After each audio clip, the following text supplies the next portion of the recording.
Chapter 24, Night Delivery. If a tree falls in the forest and no one is there to hear it fall, does it still make a sound? This question has been asked from antiquity.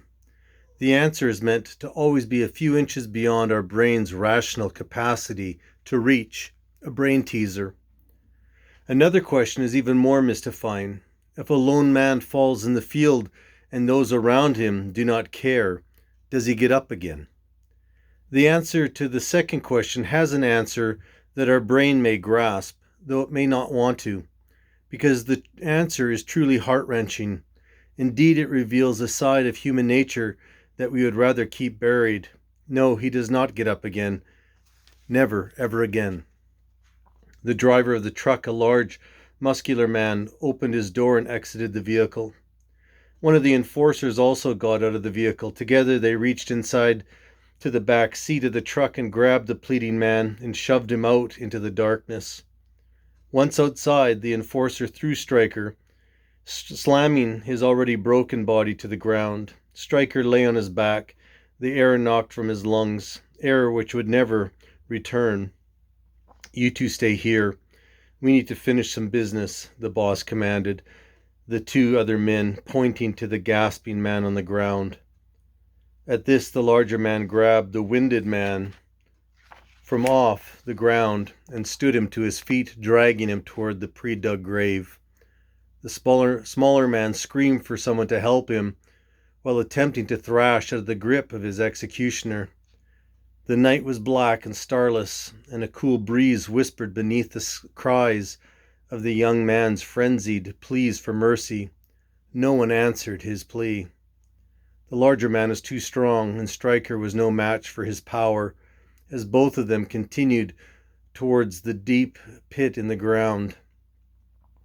The men in the truck sat very still and silent as they watched the horror show flickering in the high beams of the truck. Both of them wished their boss had shut the door of the truck so they wouldn't have to hear Stryker's cries, but neither dared to reach over and shut it. They couldn't look away. They were glued to the scene before them. The smaller man shuddered and cried as he stood before the larger man. He twisted, bent and crippled in pain. His hands were raised instinctively before his face, trying to somehow protect himself. The driver of the truck towered before him in full strength, his face set in anger. The two men in the truck could hear their boss reprimanding and berating the smaller man, rebuking him for his stupidity and thinking he could steal from him and get away with it. They could hear the cries of the smaller man pleading for mercy, crying out for a second chance, a chance to pay back all he stole. He thought of his family and cried for his parents. The two men in the truck watched, mesmerized, as their boss's hand suddenly moved to his back where he pulled out a knife. In an instant, the crying man's voice was cut off, literally, as the blade plunged twice into his throat. The smaller man's eyes went wide as saucers, his hands grasping his punctured throat, gasping for air. The men heard their boss begin to taunt the man who teetered on the edge of the grave, telling him to breathe. Then, before Stryker could fall into the grave, the boss pulled out his handgun, pointed it at the head of the broken man before him. The sound of gunshots cracked through the lonely black countryside, echoing off into the surrounding darkness until all was silent and still again. The repeated explosions caused the reflexes of the two men in the truck to jump in their seats, even though they had anticipated them beforehand. Unlike Hollywood movies, the cavalry did not come over the hill just in time, nor did the two men become heroes and stop the violence by coming to the rescue of their friend. None of these things happened. Instead, Stryker's body, still rasping and barely clinging to life, fell back into the grave that had been prepared for him. What happened next turned cold the blood of the two men in the truck. They watched as their boss jumped into the shallow grave, continuing to taunt Stryker, mockingly encouraging him to keep trying to breathe. The men looked at each other in silent revulsion, wishing they were not there.